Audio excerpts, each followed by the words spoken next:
All right, now we have a new chapter of Dr. Stone.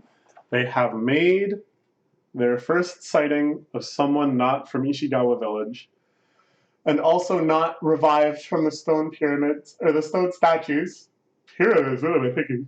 But an honest to goodness, straight up citizen of the Soyuz colony from the parallel civilization that has been living on another island from Ishigawa Village. Another uncontacted person who was just out gathering shellfish, having a normal day when three men ran up and proposed to her, which also seems like maybe it happens on a normal occasion.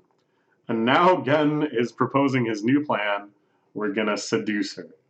I don't know if this plan makes sense. I don't know if it's all up about like actual physical romantic seduction, or if they're gonna seduce her with science, something like that. Check out all of the awesome amenities we have. Check out the delicious food we can make. How about you tell us where this platinum is? Because of course, this is the whole point of the mission to this island, to get that platinum ring, which is a catalytic converter, allowing them to make way more revival fluid than before. Okay, so let's go. Yes, I'm beaten to the punch in this game of seduction. These guys have looks, strength, and fishing prowess. Now, if it was me, I'm thinking fishing prowess. You know how valuable it is to be able to just eat well every day? Let's hang back and watch this play out. Learn a bit about these people too. Let's see the proposal unfold. Whoa.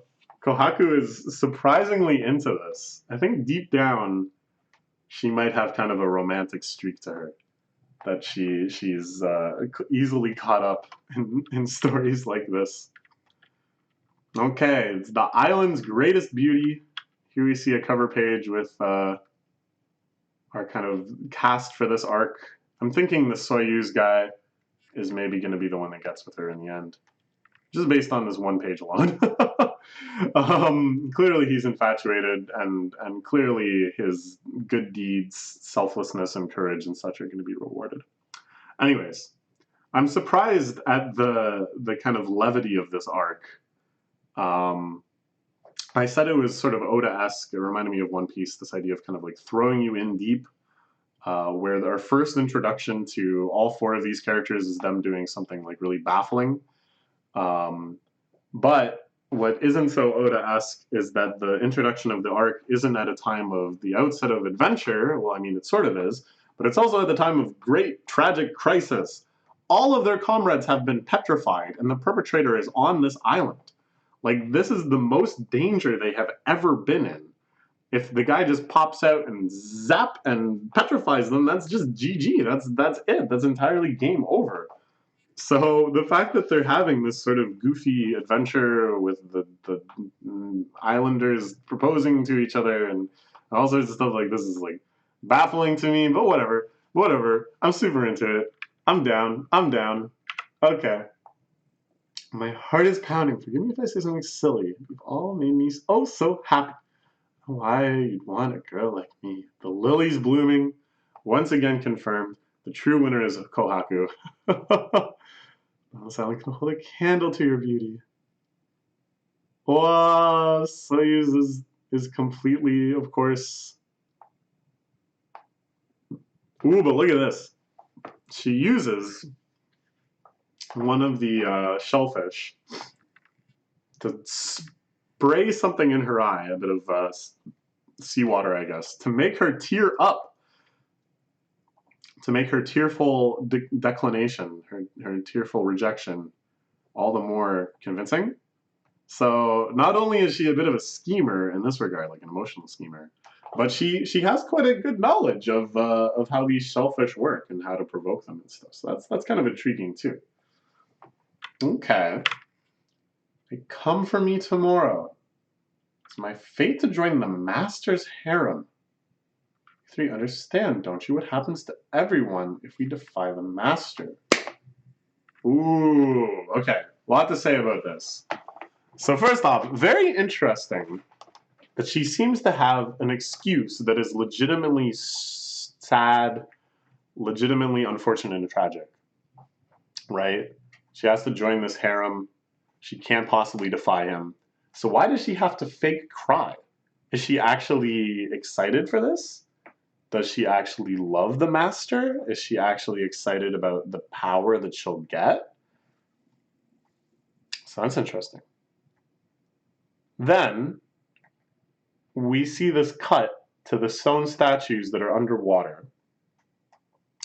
And before, when they had scoped out these stone statues with their radar and went and dove and saw them, they had correctly ascertained that these ones were petrified since the initial petrification event, just because of their positions and the fact that they were shouting out in resistance and all of this stuff, right? So it's very clear that the master is the one that's petrifying people, right?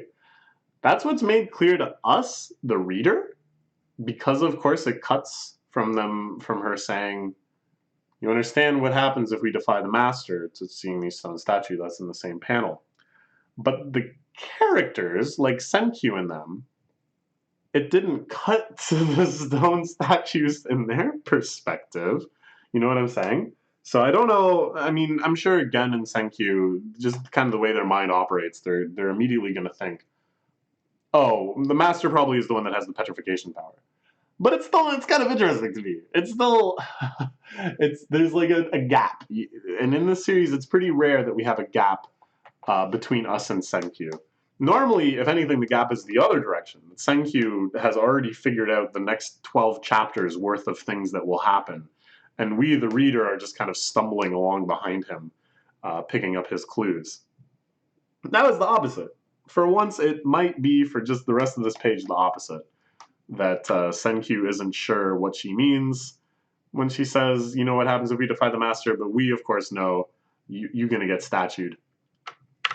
Ain't no statute of limitations on this one. Anyways, I'm going to convince her feelings today. It's our last chance. She knows there's no hope. They run off crying. Wah! 10 billion points for us, since tailing this lady was the right move all the way. She's going to lead us right to the big bad boss we get to beat. Okay, so Senkyu correctly immediately assumes this is the guy that's petrifying everybody. Perhaps we all share a common foe. Oh, but they didn't see the fake tears. They only saw the real tears. So we still have a gap. We still know what these guys don't. That's assuming they didn't see the fake tears. Maybe even if they saw the fake tears, they would still think she's like anti-master, but I don't know. She may gladly lead us to the treasure we seek, if she knows its whereabouts. First impressions aside 90% of everything, so let's approach cautiously, and I'm sure Soyuz is about to just run out and propose his love as well, or something like that. But it seems like they didn't see the fake tears. It seems like we're going to get twisted on, and it's pretty rare in this series for Senkyu, and especially Gen, in a matter like this, to be one step behind. So this will be interesting. This will be interesting. What? Never mind. I thought Soyuz was going to run over, but this actually makes even more sense. Senkyu, my man, cleaning out his ear, preparing to hear. Where's the Soyuz capsule? Wouldn't waste any time depetrifying our friends on the ship. Push comes to shove, we can extract the knowledge we need with this katana at her throats. Oh, Kohaku. Familiar to me. They're from the same place. Are they from the same place? Again, look at this. Look at this gap.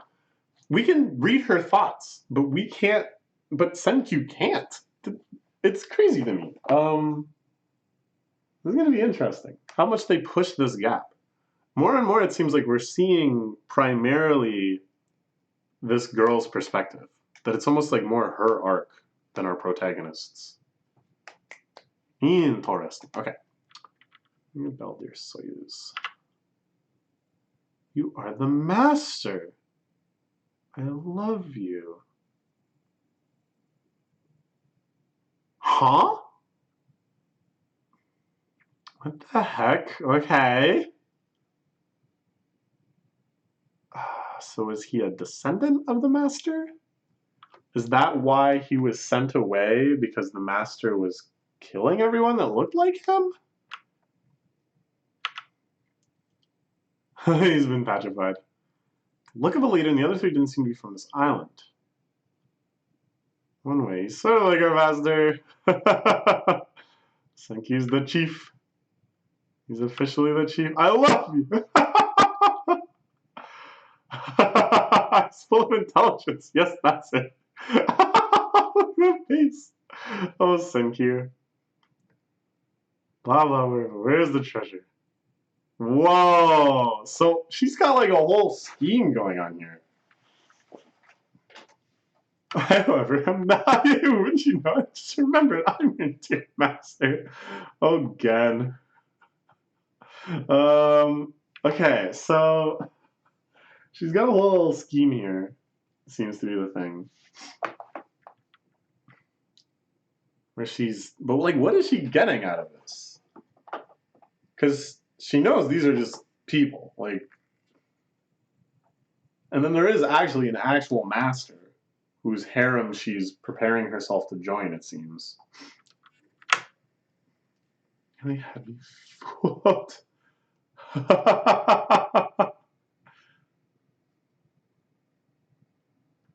Okay. People haven't come on behalf of the master. What village are you from? Okay. Alright, this is interesting. She's a very interesting character. I like the range of facial expressions we've gotten from her just in this one chapter. But this last one, this face of distress feels much more legitimate than all the others. There's nothing that undercuts it. So she does truly care about her village. And it seems like there are multiple villages on this island, one of which is under the control of this master, or perhaps the whole island is under control of this master, but then there's this one village that's kind of like his HQ or something. But her village, of course, she really cares about. Ooh, we got a 2-page spread here. This whole village mobilizing. We gotta fight back. The Honorable Master. I mean, that Master Jerk's going down. They're trying to protest Amaryllis going to the harem, I guess. Doesn't matter how many stand up and fight, in a flash, this entire village will be turned to stone. So Kohaku is like, I'm going to cut them down for their own sake. I'm going to stop them from attacking the master. And then at least they'll be spared from the petrification. Nobody would agree to help. That's true, though. They won't make any friends swinging around the sword. So what is the plan? What is the plan? Oh, science. The power of science.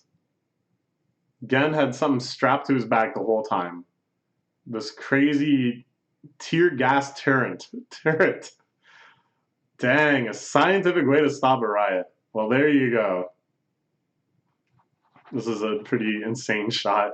Look at how much Gen is sweating. He could tell he like really hated having to be involved in this plan, but they needed all three of them, you know. One has to be the cart titan, one has to be the turret man, and then Kohaku is electricity. Ah, great. Great, great. Okay. Take some baked tree sap. It's the wood vinegar from when we pick plastic. Cook it with the shells. Acetone, break it down, salt with earthic, electricity, put in stinky chlorine and acetone, and bam! Probably you shouldn't teach Japanese children how to make tear gas. I'm just saying, you probably should not be like, you can find these anywhere. Tear gas. Thank you for stopping me from doing something foolish. Okay, so this is like one of the village elders has emerged. Amazing, was that sorcery? Who are you people? Oh, this is fun. Just when the Ishigawa village people had kind of gotten their heads around science and weren't that surprised by it anymore, we kind of get to refresh that aspect of the series, which has always been one of the most endearing and wonderful parts. Like all the shots of Chrome seeing for the first time some technology and just having his mind blowing is just wonderful. It's like one of my favorite parts of the series. So it's kind of cool that we're now back to the what the heck is this sorcery era with these new villagers. Okay. I know the secret behind the petrifying beam. By dolling myself up and sneaking the master's harem, I hope to defeat that jerk. Made up my mind, in order to save everyone, I'd become the island's greatest beauty for their sake. Okay. So this is her whole scheme. And that was why she reacted the way she did. She thought that the Senkyu et al. Were being sent by the master So she just threw herself at them willy-nilly, trying to make a good impression so that she would be taken back with them, I guess. Something like that. She thought, okay, this is it. But now she's going back to the old plan, I guess. I'm just going to get into the harem. Whatever. I don't know. Okay. Interesting. I know the secret behind the petrifying beam. That's the key point, though. Please help us. Fight by my side. Okay. All right. This is exciting. The secret behind the petrifying beam. Now, she seems familiar with an idea of sorcery, of things happening without some clear physical causality. So I'm sure she's witnessed the effect of the petrifying beam many times. And then for her to say, I know the secret of it, implies that she's taken like one step beyond that. It's not just been observance. It's not just been, oh yeah, he's got a gun and he shoots it at you and you turn into stone. So that's not really a secret. That's just the beam itself, right? So, what could the secret be though? Like the fuel it uses, perhaps? Or its limitations in some regard. But of course, it's not just the secret of the petrification beam we care about.